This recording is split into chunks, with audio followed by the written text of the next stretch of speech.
for the tax year.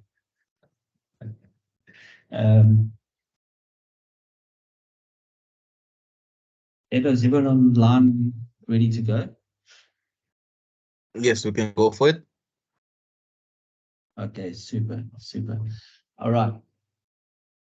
We're gonna start this talk to get going in the new year.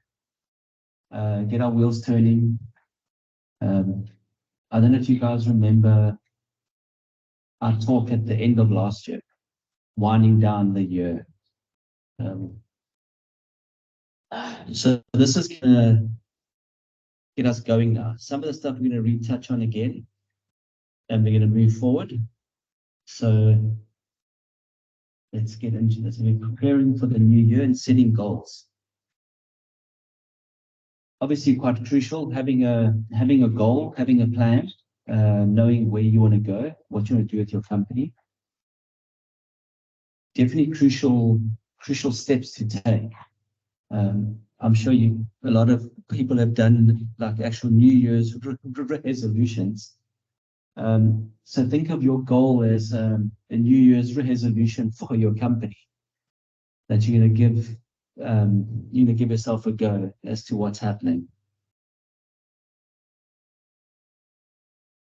Okay, so let's just dive in. So we're all a little bit heavier from our holidays and things like that. Our wallets are lighter. Now we're going to chase people for some cash. Yeah.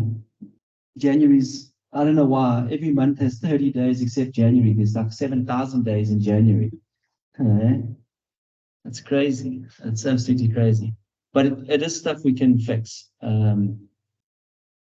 A lot of the stuff we talk to you guys about, we do ourselves. So it's not a case of I'm reading theory out of a book. The things I share with you are things we physically do ourselves. My out of office to our clients over the holidays was I was on the beach and I was going to be spending time with my kids. So don't mail me. They won't hear from me until the 15th, which was Monday past when I started working. I said, except if you owe me money, then you will be hearing from me because kids and beer are expensive. So, and I did that on the holiday. I started sending out reminders for payments for people who hadn't paid us, because if you don't do it, you're going to get paid at the end of January.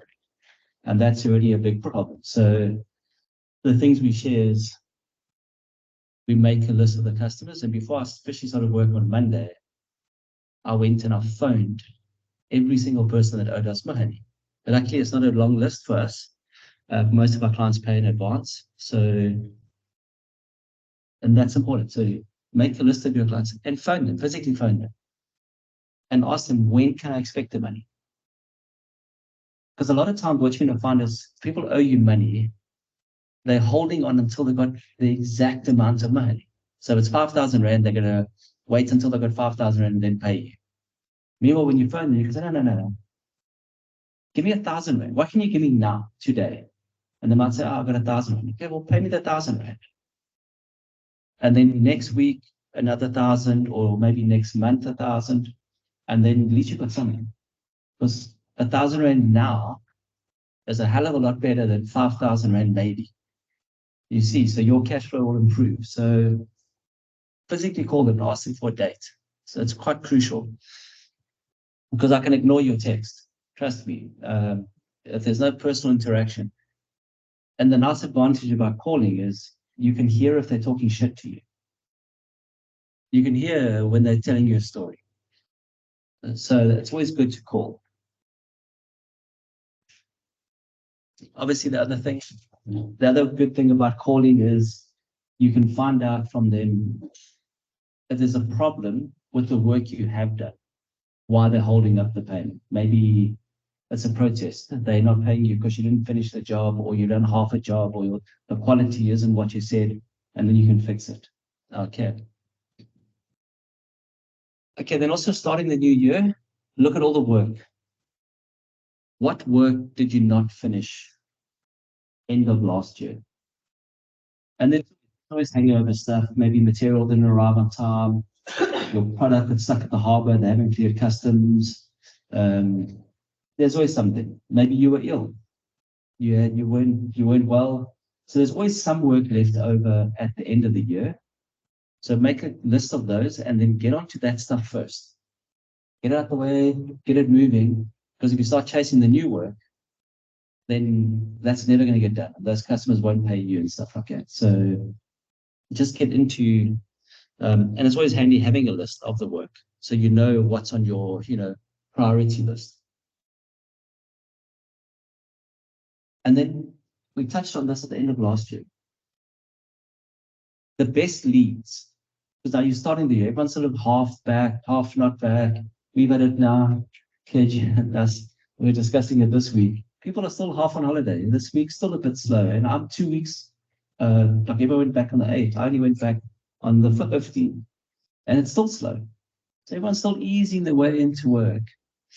So to make sales calls or go and run an advertising campaign or something like that, it's not going to be as effective now because everyone's really in the work frame of mind yet.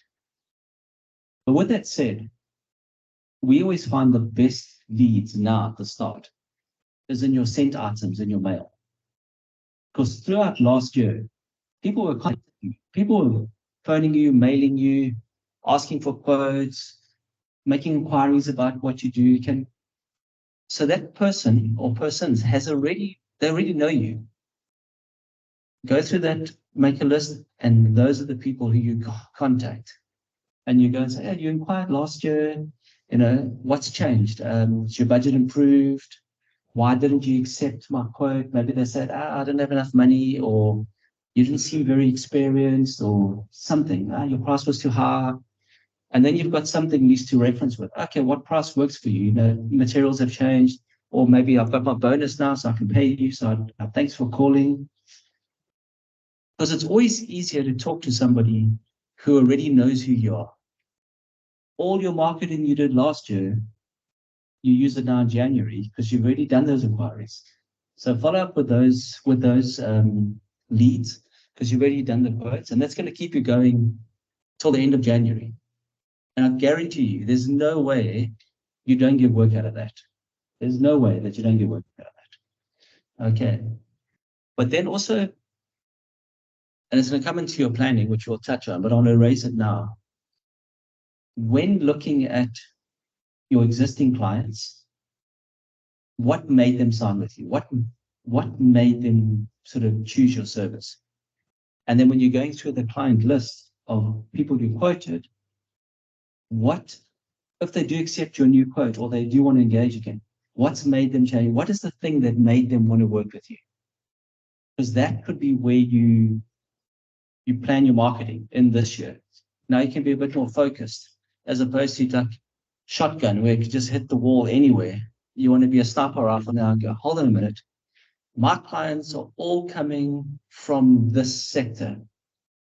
So you can spend more of your time focusing on that sector. So you'll spend a lot less money.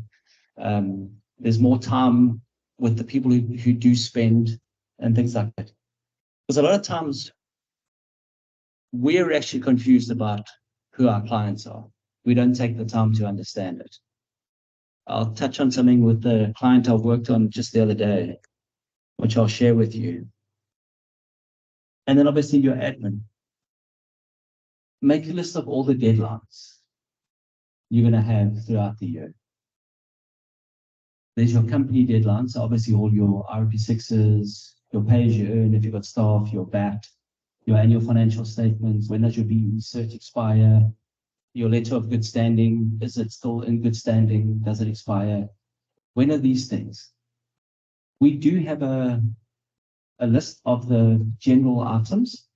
If you want to just mail Ed, he'll share it with you. It's an A4 page.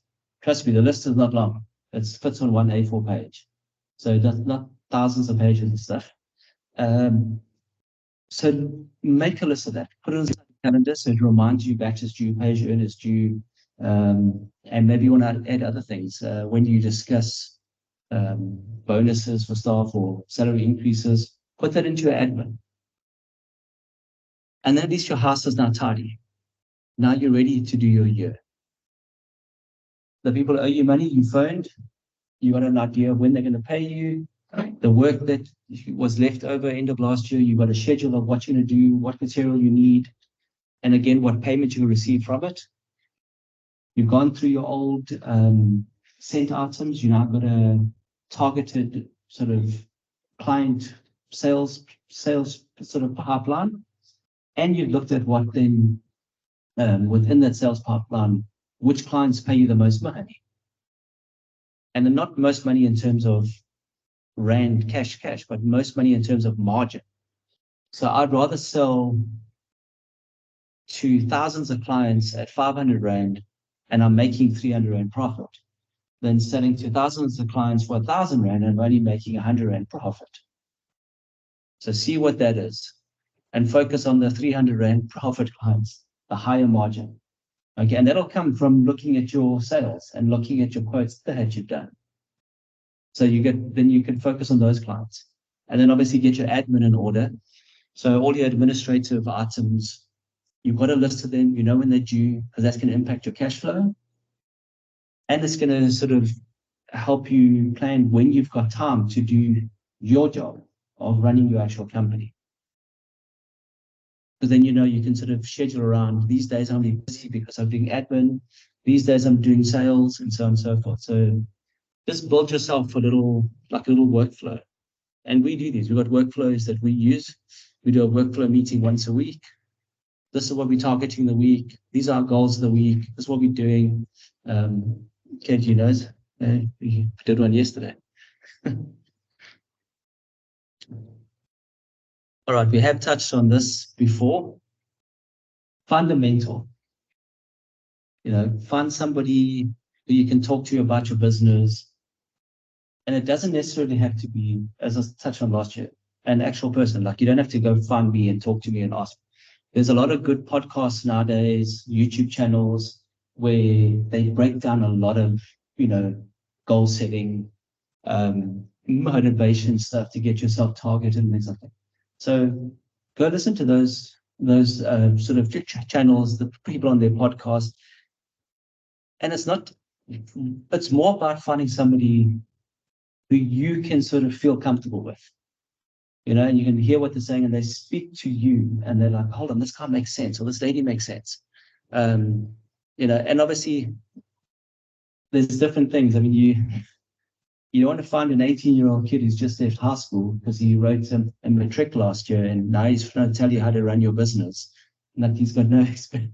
So just be wise about that because there's a lot of these, like all these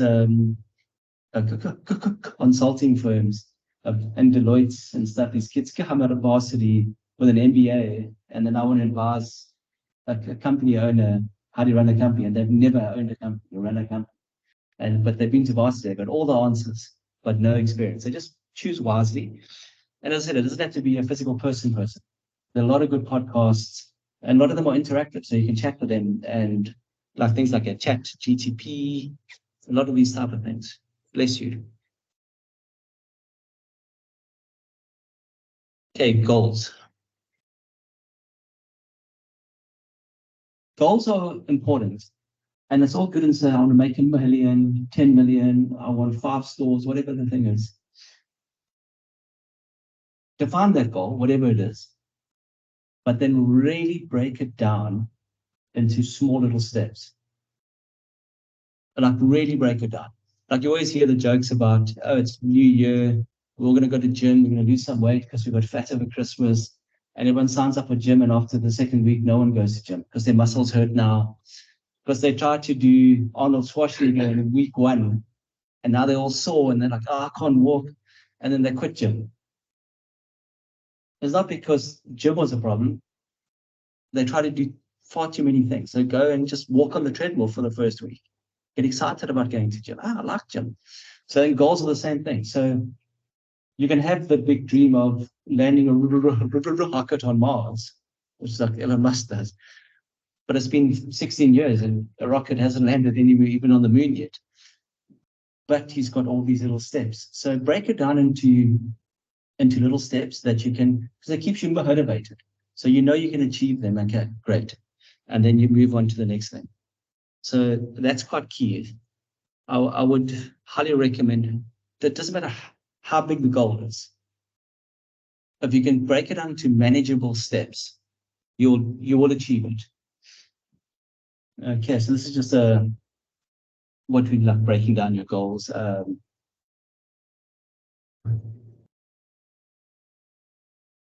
Okay, so this is what we do every year, and it's measurable. Our company grows every year. I wouldn't say we're fortunate in that, so we make it happen. We work hard, we sweat, we fail, we get up, we learn, we start again.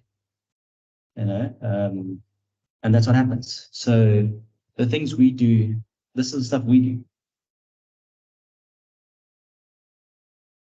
Okay. Spend one day, and people get mixed up working in your business and working on your business. So often, like working in your business, you're doing the stuff. Like if you have a restaurant, you're cooking the food. If you a mechanic, you're doing the work. If you're a plumber, you're physically doing the stuff. And that keeps you in the trenches. So you're working and your head's down. If you think about it, you're looking down and you're working. So you're not seeing what's happening. You're not seeing what's coming. So one day a week at least, and it doesn't have to be the whole day. Maybe just even set aside 2 hours or 3 hours and just look where you're going. That's what the goal is. Like, where are you going with your business? What are you looking to achieve? So when you've got your head down doing the physical work, when you look up, oh, am I going the right way? Same as when you like want to travel somewhere, you look at a map and you plan your route and you've got to keep checking, okay, I'm going the right way. Look at the GPS, it's telling me I'm going the right way. So spend some time. And I know a lot of people, you're not able to spend a whole day, but when you work towards it and you start putting 2 hours, 3 hours, there's always a slow day in your week. There's always a slow day. If it's every day, that's a different story. But there's always a slow day. So pick your slowest day, take the morning till lunchtime, and look at your business. Look at where you're going with it. Are the steps you're putting in place going to get you where you're going? Almost like have like a little management meeting with yourself, and then sort of assess yourself where you're going. Okay.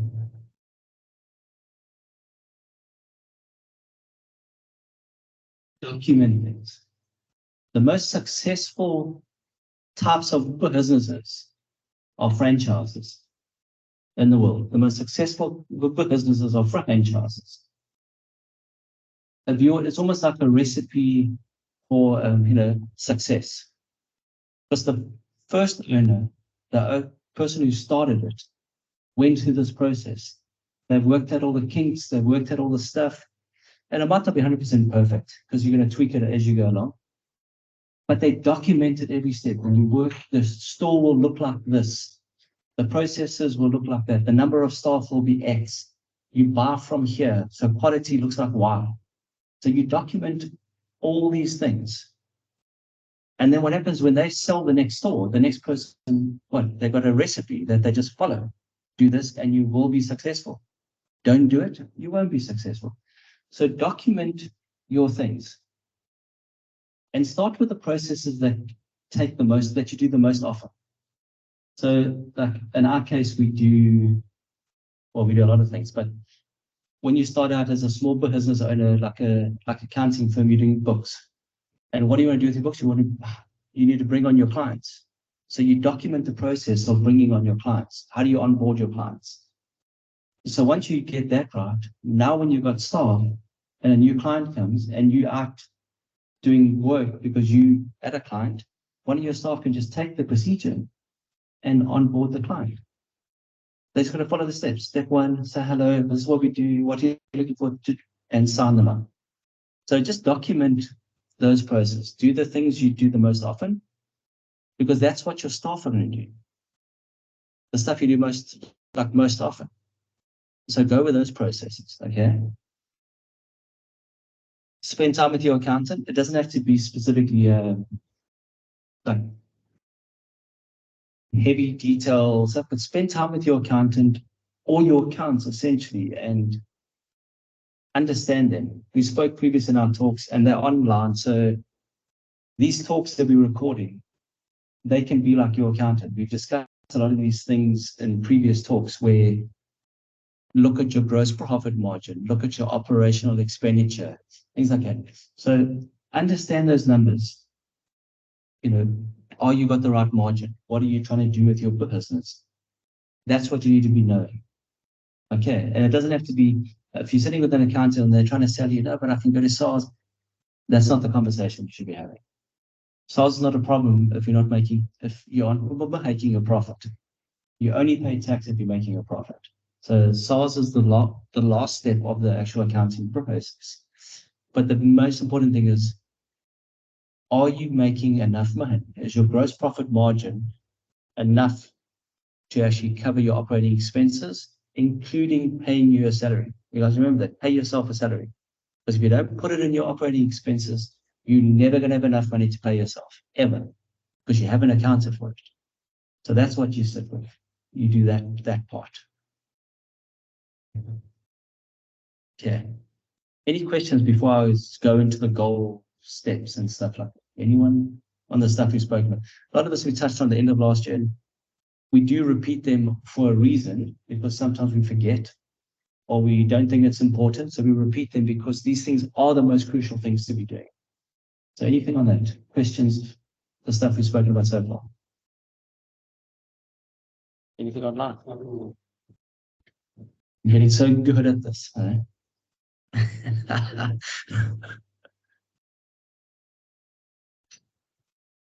Okay, so goals, I did mention a bit earlier. Set them, make them big, but have a plan, break it down. So obviously your goals must motivate you. If you have a business and you're not excited to get out of bed and do it, it's not going to be a success. You might be in a situation where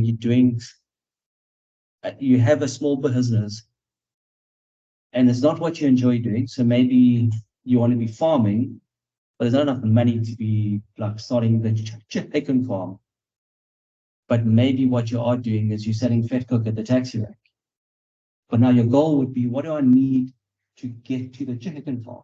So you can do the cut work of fat cook at the taxi rank, but knowing I'm putting away so much money every month or every week to get to the job I want to be doing.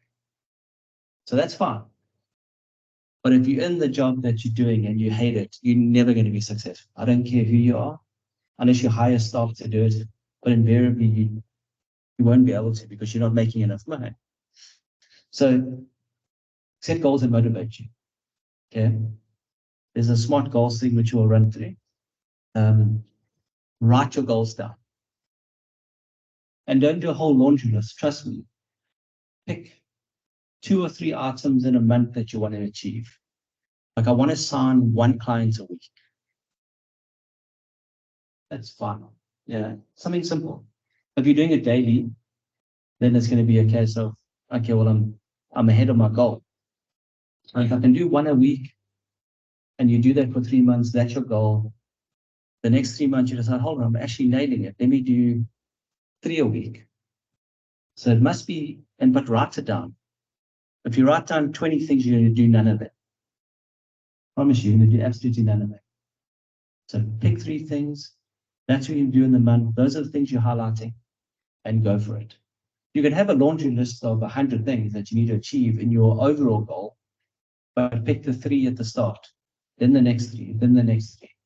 And then you might find, hold on, I can do 4. That's fine. Okay. Have your overall action plan. What are you looking to achieve? Where are you going? The process along the way might vary, but knowing I want to do, like if we're looking at the chicken farm thing I said earlier, if that's where you want to go, what am I doing in between? I'm selling fit cook in the morning. I'm doing something else in the afternoon to get the money to do that. I've got to go to agricultural college maybe to learn how to do it. Put that in your plan. That's your action plan. Then you have your steps. Stick to it. And like you said in the gym, you're not going to stick to it if you try to do all of it on the first day. You're going to go, oh, I'm such a failure. I didn't achieve anything. well, bloody hell, you're not going to achieve anything. No one can do all this stuff in one day. So have smaller goals, and then having the mentor or having someone to hold you to account, and not in the sort of negative sense, you're a failure, you didn't do it, get up, do it. That's not going to help you either. So there are a lot of good podcasts, a lot of good YouTube videos,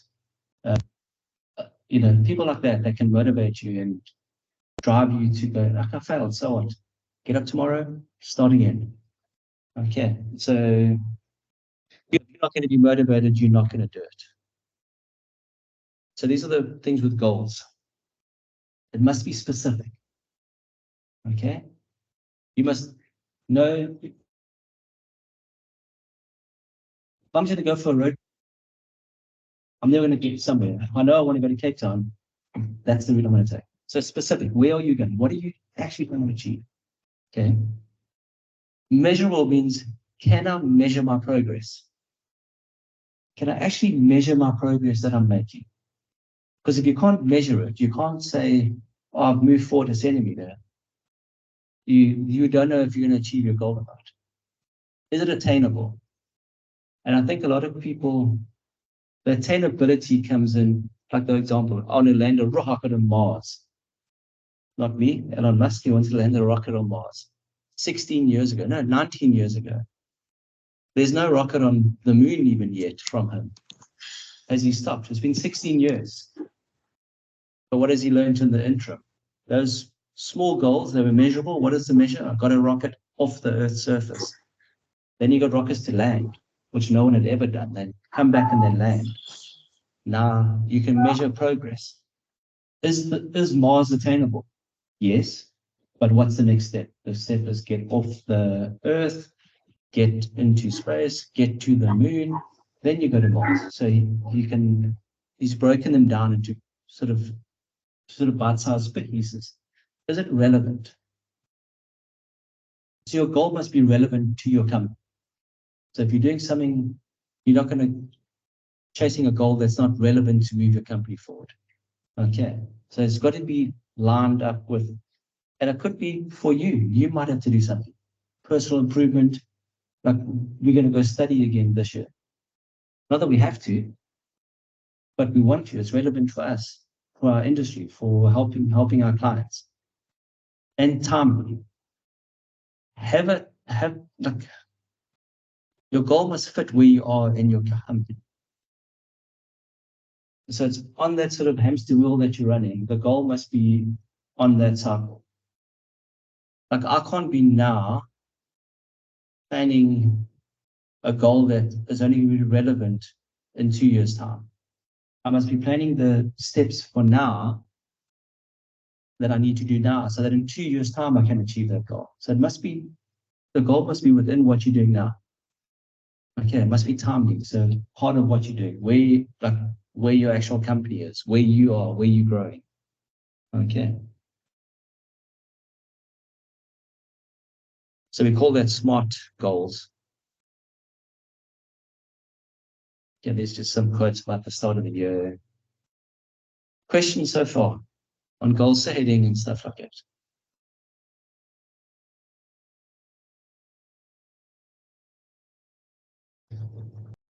Nothing. It's still January. No one's ready at work. Okay, just to touch on that. So you might not have questions, and I say this every talk, but no one ever emails unless Ed's hiding them because the people are mailing swear words at me. But we actually record all of these talks. They go onto our website. We'll share the link with Mandy again, like we did end of last year. She'll share them up. But they're on our website. And there's about 3 years worth of talks on the website. It's very similar because the tax law is the same. So the talks are very similar in terms of structure, but the information will change depending on, again, where we've grown, where we've changed, where our client's interaction has changed. So go onto the website, look at the talks, and you can measure all these things. If you want to look at that admin schedule, just mail Ed. He'll send it through to you. It's one page. Trust me, it's like one page of things that you need to do that you can keep track of, and then put it inside your calendar. Yeah, so good luck, and we'll see you guys in Feb for the end of this year's talks. Because Feb's the end of the financial year. We're going to be doing tax, financial year end, right? Your annual financial statements and the taxes around that. Small business corporation tax. A lot of you guys have heard me talk about that. And then we're going to also, probably before that talk, we're going to mail out a link. We're going to be doing our next Dr. SME program, where we want five members here to be part of that program. And in that link, we'll share what the actual criteria are. You must have a business, you must already be operating and things like that. And that program, although we're going to send the link out sort of before our next talk, that program will start of this year. Okay. It's tough. We do all your books, we ask you horrible things, questions, but if you stick with it, you grow. I think everyone who has been on the program has grown. So yeah, thank you. Appreciate it.